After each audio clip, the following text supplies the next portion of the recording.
ఇక తెలంగాణ ముఖ్యమంత్రి రేవంత్ రెడ్డి ఇవాళ తన సొంత నియోజకవర్గమైన కొడంగల్లో పర్యటించనున్నారు. ఈ పర్యటనలో భాగంగా ఇటీవల గెలుపొందిన సర్పంచ్లతో సీఎం ఆత్మీయ సమ్మేళనం నిర్వహించనున్నారు.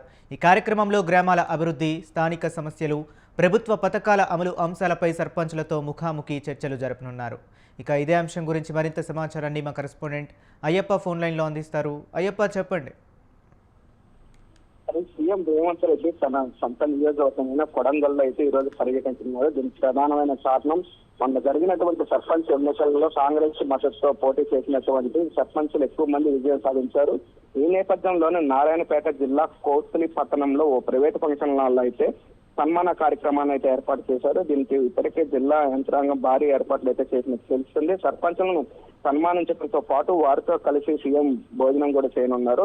తిరిగి హైదరాబాద్ నుంచి హెలికాప్టర్ ద్వారా మధ్యాహ్నం కోస్లీ చేరుకున్న తర్వాత అనంతరం తిరిగి హైదరాబాద్ కి అయితే చేరుకోనున్నారు. ఈ నేపథ్యంలోనే అక్కడ భారీ బందోబస్తు ఏర్పాట్లు అయితే చేసినట్టు మనకు తెలుస్తుంది. కొడంగల్ నియోజకవర్గంలోని కోస్లీ, మద్దూరు, కొడంగల్, బౌరంసాపూర్, గుండుమాల్, కొత్తపల్లి మండలాలకు చెందినటువంటి 180 మంది సర్పంచులు, ఉప సర్పంచులతో పాటు 1700 మంది వార్డు సభ్యులను కూడా సీఎం రేవంత్ రెడ్డి అయితే సన్మానించనున్నారు. సీఎం టూర్ కి అయితే ఇప్పటికి ప్రస్తుతం పటిష్ట బందోబస్తు అయితే ఏర్పాటు చేసిన పరిస్థితి అయితే ఉంది. అక్కడ ఉన్నటువంటి నారాయణపేట ఎస్పీ వినీత్ అయితే ప్రస్తుతం మనకి అందుబాటులో పర్యటన భాగంగా భారీ బందోబస్తు ఏర్పాటు చేసి పరిశీలించిన పరిస్థితి అయితే ఉంది. సీఎం రేవంత్ రెడ్డి గ్రామాభివృద్ధి కోసం కూడా ఇటు పనిచేయడంపై కూడా అక్కడ ఉన్నటువంటి సర్పంచులకు అయితే దిశానిర్దేశం చేయనున్నారు. దీంతో పాటు పార్టీలకు అతీతంగా కొడంగల్ నియోజకవర్గంలో అన్ని గ్రామాలను అభివృద్ధి చేసే ప్రణాళికనైతే సిద్ధం చేశారని కూడా మనకు తెలుస్తుంది.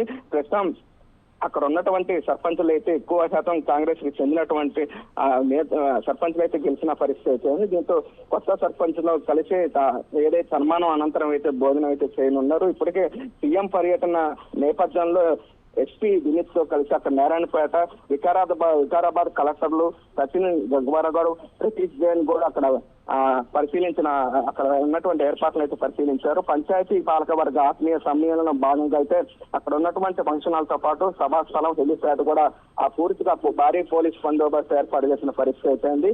పెద్ద ఎత్తున అయితే 800 మంది పోలీసులు అయితే ఇక్కడ బందోబస్తులో పాల్గొన్నారు. మొత్తం 10 సెక్టార్లుగా విభజించి ఎస్పీలు, డిఎస్పీలు ఇన్ఛార్జీలుగా నియమించిన పరిస్థితి అయితే ఉంది. సీఎం కాన్వాయ్ రూట్ లో ట్రాఫిక్ సమస్య తలెత్తకుండా అక్కడ ఉన్నటువంటి ప్రజలకు ఎటువంటి ఇబ్బందులు కలగకుండా కూడా ప్రత్యామ్నాయ ఏర్పాట్లు అయితే చేసిన పరిస్థితి ఉంది. ఏదైనప్పటికీ ఈ రోజు సీఎం సొంత నియోజకవర్గం కొడంగల్ గ్రామంలో పర్యటించిన నేపథ్యంలో నిన్న జరిగినటువంటి బీఆర్ఎస్ అధినేత సీఎం మాజీ సీఎం అయినటువంటి కేసీఆర్ చేసిన వ్యాఖ్యలు కూడా దానికి ఖండించే అవకాశం అయితే మనకి తెలుస్తున్న పరిస్థితి అయితే ఉంది. హరీష్. ఓకే అప్ప, అలాగే సర్పంచ్లకి, వార్డ్ మెంబర్స్కి ఏ అంశాల మీద సీఎం రేవంత్ రెడ్డి దిశానిర్దేశం చేసే అవకాశం ఉంది సన్మానం అనంతరం? అయితే అక్కడ ఉన్నటువంటి 180 మంది ఉప సర్పంచులకు కావచ్చు, సర్పంచులకు కావచ్చు సన్మానించిన తర్వాత అక్కడ ఉన్నటువంటి గ్రామాలకి చెందినటువంటి అభివృద్ధి కార్యక్రమాలు అంటే ఏదైనా అక్కడ గ్రామంలో ఉన్నటువంటి ప్రధానంగా గతంలో ఉన్న సమస్యలు కావచ్చు, ఇప్పుడున్న సమస్యలు కావచ్చు, వాటిని పూర్తిగా పరిష్కారం దిశతో పాటు అక్కడ ఉన్నటువంటి నియోజకవర్గాల్లో కానీ రోడ్లు కావచ్చు, డ్రైనేజ్ వ్యవస్థ కావచ్చు, ఇటు పాఠశాలకు కావచ్చు, మొత్తం మీద అక్కడ గ్రామంలో ప్రతి గ్రామ పంచాయతీకి సంబంధించినటువంటి ఏ సమస్య అయినా సరే పూర్తిగా ప్రక్షాళన చేసే పనులు అయితే సీఎం రేవంత్ రెడ్డి అయితే ఉన్నట్టు చెబుతున్న పరిస్థితి. ఎందుకంటే కొడంగల్ తన సొంత నియోజకవర్గం కావడంతో అక్కడ ఉన్నటువంటి ఆ పరిస్థితులు పూర్తిగా సీఎం కి తెలిసిన నేపథ్యంలో ఆ సర్పంచ్ తోటి స్వయంగా ఆయన మాట్లాడి ఆ సమస్యలు తెలుసుకొని అక్కడే దానికి పరిష్కారం దిశగా అయితే ఈ రోజు చేయనున్నట్టు తెలుస్తుంది. Hari. Okay, right. Thank you Ayyappa.